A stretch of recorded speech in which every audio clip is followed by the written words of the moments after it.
What's up, y'all? It's your boy Sean P back again with another edition of Hip Hop Roundtable Reviews. So today we're kind of going to do a wrap up of a new album that came out a couple weeks ago, but we're going to do a review of the WestsideGunn album. But we're also going to do a part 2 of this. I'm probably just going to have it in the same video, but has Griselda fallen off? Did Griselda fall off, flat off? Like where is Griselda going these days? Like, what are they doing as far as a label, as far as artistry and a group? Like, did Griselda really do what they were supposed to do with hip hop? You know what I mean?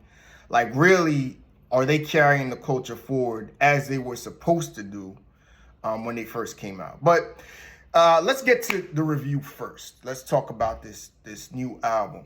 A couple weeks back, WestsideGunn came out with "And Then You Pray For Me," which is supposed to be the follow-up on the critically acclaimed Pray for Paris, which got a lot of critical acclaim, a lot of album of the year conversation a couple years ago. A lot of people loved the way that album was put together, was done. A lot of songs off of there were really well done. I wasn't the biggest fan of that album, but nevertheless, it got a lot of critical acclaim.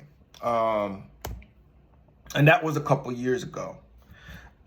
So this is the follow-up to that, and Then You Pray For Me, from WestsideGunn. So we're gonna do what we do. We're gonna talk about what I liked, what I didn't like, and we're gonna sum it up in the end. So I liked some of the features on here and some of the songs. Like, I think Mama's Prime Time with Jid and Conway is the highlight song on here. I think that was an excellent display of MCing and rapping on there. I think Jid is kind of venturing out as to being looked at as one of those stars in the game. Like, he has a Kendrick Lamar vibe to me, I mean, personally, but he can do traditional, lyrical boom bap hip hop. He could do trap. He's a very versatile artist, and he did a good job on this.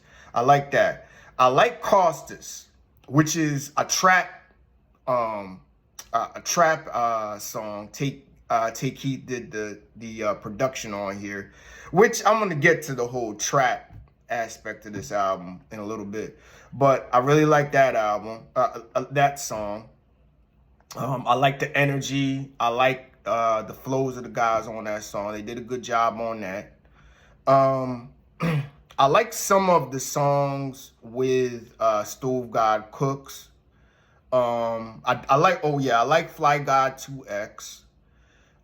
Some of the features with Stove God Cooks, like House of Glory on there. I think Stove God and Babylon Biss, I believe.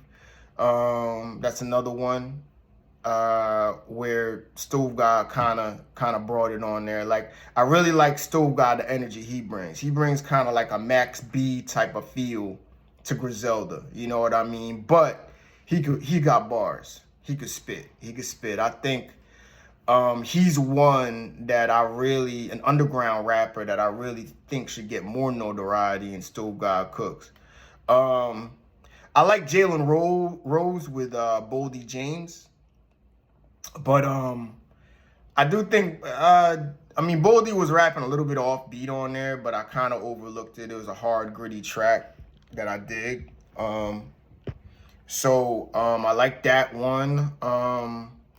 Even Mr. Everything with Jeezy, even though it's a trap based trap inspired song, that was a good feature on there. I think the features were somewhat the highlight of this album, I think. And I think Revenge of Flip's Leg with Rome Streets may be the hardest track and the grittiest, the darkest track on there. So I'm feeling that one as well. So that's, 6 or 7 out of, what was it? 21 tracks out of here. So what I didn't like is this album was all over the effing place. Freaking, fucking whatever you want to say. This album was all over the damn place. What was he thinking putting this album together? Did he want to make a trap album? Did he want to make a boom bap traditional Griselda album? Some of the features shined on here, but other features, I'm like, why are you doing these things? Why are you doing these things? Rick Ross has maybe one of the laziest verses of his career on here on this project, okay? He tried to mix in, he tried to have Gigs on here, who's a drill rapper, do a trap album, a song, a trap rap collaboration. I'm like, what's that? And he's a drill rapper. You know what I mean? He's a UK drill artist. Denzel Curry. I'm like, why? Why? The ESTG song was okay, Stephen Johnny, but I'm like, why, dude? You're not a trap artist. Why are you doing trap?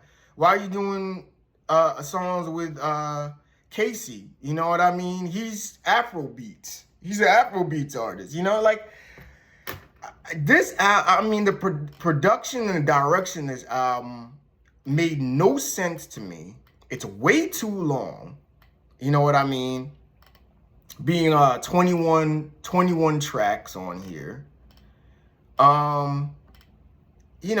Some features worked. Like, I do like Ty Dolla $ign. I like that's more of a down tempo song, which Ty Dolla $ign rarely sounds bad on anything. Ty Dolla $ign brings something to the table on every feature he's about. But some of these things, like what's his name? EST Knack and you know what I mean? Like Trapaholics, like, what are you doing? Why are these people on this project?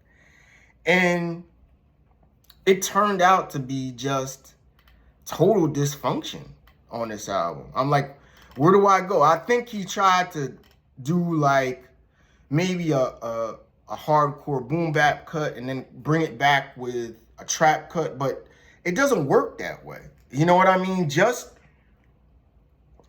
have one main focus style of album and do it. It would have been much better served if he did, a double album, and he did, we're going to do a gritty hip hop side, we're going to do a trap side. And I probably wouldn't have liked it that way, but I could have understood that album. It would have been better put together that way. Like, I'm like, where is this album going? And it's just too long. It's all over the place. And WestsideGunn, which rapping is not his strong suit. You know what I mean? He was terrible on some of these songs. He was just terrible. I'm like, to the point where he's like, dude, shut up. He's rapping off beat. He's just all over the place. Okay. But I just gotta be flat out honest. Let's just get to it. This album was, I'm gonna say 5 out of 10. I want to say a 4.5 out of 10, but I like some of the features, so I'll go 5 out of 10. This was maybe the most disappointing project of 2020. Disappointing project of 2023. Like, I really, I'm like, where are you going with this, dog? Like, it's all over the place. It's too long. Some of the features came off as lazy. Your rapping came off as lazy, uninspired. It's just like you wanted to put together whatever the hell you wanted to put out there just to say I put something out there. You know what I mean? And I'm like, dude, I mean, you could have packaged this so much better. You could have gone and said, all right, I'm going to do a traditional, East Coast style 90s street rap side do 10 cuts of that, and then maybe a month later put out your trap joint, the trap project. That could have worked, but this is just all over the place, But I want to, and then you pray for me. I'm going to go 5 out of 10. It was disappointing. This album is forgettable for 2023, okay? Now to my next point. I mean, in the last year or so, I'd say, what was it? Pray for Paris was, 2021? I think at that point, Griselda was at their peak. You know what I mean? Really, Griselda really carried us through that, the whole COVID period with, hardcore rap album after hardcore rap album. I think Griselda really came to the table as far as being that source for real gritty East Coast boom bap 90s style hip hop. But have they leveled out or have they fallen off? The last Conway project, Won't He Do It, was cool, but it did not have the energy of the last Conway projects. We're waiting to see. Benny the Butcher is going to drop. I still think Benny is the best of the group. So we're still waiting to see what he's going to drop. And Benny's been the most consistent. I think he's still got it. I think he's still doing a great job. WestsideGunn, I'd say Pray for Paris was his peak. But as an artist and as an overall exec producer, where have you gone from this? What do you want to do? I mean, they're saying he wants to retire. I could tell he wants to retire. But what is their direction now? And really, in the end of the day, Griselda was supposed to be that group. They were supposed to be the guys that were going to bring real hip hop, traditional 90s MCing and rapping back to the mainstream. They were those guys, coming in the mid 2010s. They were that next wave. Like, oh, you got to watch out for these guys from Buffalo. But to me, I'm looking at them. They're all going kind of in their all 3 different directions. I don't know what they want to do. Do they want to be trap? Do they want to be mainstream? Do they want to be drill? What do y'all want to do? And it just seems to me that they're all off on their own, all 3 of them on their own separate vibes right now. I'm noticing like Conway, he's doing a lot more trap songs.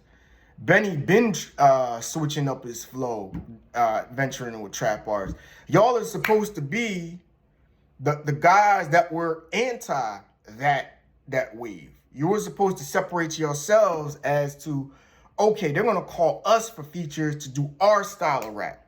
They're going to rap our way on features. Instead, y'all are just doing the double time flow, trap beats, trap songs with 2 Chainz and all of these other artists. Y'all doing the same thing. Y'all just conforming to the mainstream. So when we all sum it up, did Griselda really do their goal, or are they just a bunch of rappers who don't know what direction they wanted to go, have kind of leveled out talent-wise as an MC? Okay, they hit their ceiling, they hit their peak. We know what they are. We know what they can get. But are they next-level superstars? Are they in the conversations of a J. Cole? Are they consistent like a Freddie Gibbs? Are they, what are they right now? And to me, I just gotta be honest with you. I don't think they fell off, but I just think they leveled out. I just think they're just an alternative type of MCs that can bring you, kind of the energy of what we had in the 90s, But in the end of the day, they're just ordinary mainstream rappers. You know, they're just trying to do the same thing every other artist is trying to do, and that is just conform to whatever is the hot song or the hot wave at that time. I mean, Benny the Butcher, you're probably going to see him on songs with Cardi B soon, you know, or Offset, all of these trap rappers. I mean, even WestsideGunn, he was on Travis Scott's project, but they were doing, you know, Griselda type of music. He added something to that. With this, I'm like, bro, what are you doing? You're going all over the place. What do you want to be, a trap artist? Or you want to be, you know, that artist that is, you know, a game changer? You know, and the thing is, they have a lot of talent on that as far as some of the underground artists, from Rome Streets to Boldy James to Mac Hami to, of course, Stove God Cooks, which I think Stove God Cooks, if anybody can make that transition to the mainstream with harmonized hip hop and trap artistry and all of that, he's the guy. Why don't you more showcase him to do that kind of rap? And Griselda could stick to their, you know, hardcore, gritty East Coast style, you know? But I don't know. Tell me what y'all think. Did Griselda hit the mark? Or do you think that they just leveled out, or they just fell off? Because it's like, now, what do you expect with the Griselda project? You know what I mean? I don't know what these guys are doing anymore. Even though I'm looking forward to Benny's next project. I think, and I always said, Benny has been the best guy in the group. He is, quote unquote, the Jada Kiss to their locks, if you will. I want to see what he's gonna do. But I'm willing to bet he's going to go more in a mainstream direction, because it just seems these guys kind of want to be in the mainstream. They want to be in the trap world, but they still want to do their other stuff at the beginning. But that's not really what y'all came in to do. Y'all was supposed to be the game changers to bring real traditional 90s style hip hop back. And really, I don't think they hit the mark. They didn't make the impact they were supposed to. They were doing pretty much what, and we've seen this movie before. We've seen it with Slaughterhouse. And we thought that, well, Eminem was going to bring lyrics and lyrical hip-hop, battle style hip-hop back to rap. And that failed. And you know, several months later, you know, how many months later or whatever, Joe Buttons is doing trap records with French Montana on his solo project, or doing records with Lil Wayne, you know what I mean? And then he goes off being a podcaster. Like, so really, these artists that are trying to bring back the nostalgic 90s style of hip hop, it just seems that in the end of the day, you know, as a take-home message or a moral to the story, they just end up conforming to the mainstream and end up doing trap and drill and turn up and sing rapping anyway. So what's the sense? You know what I mean? What's really the point of these guys? So you tell me, has Griselda fallen off to you? Did they fall off, or did they level out? And then you pray for me. I got to go 5 out of 10. Not feeling this. Gonna be a forgettable album for 2023. So with that, y'all enjoyed the rest of y'all Saturday, and I'll catch up with you next time on the next review. All right? Peace.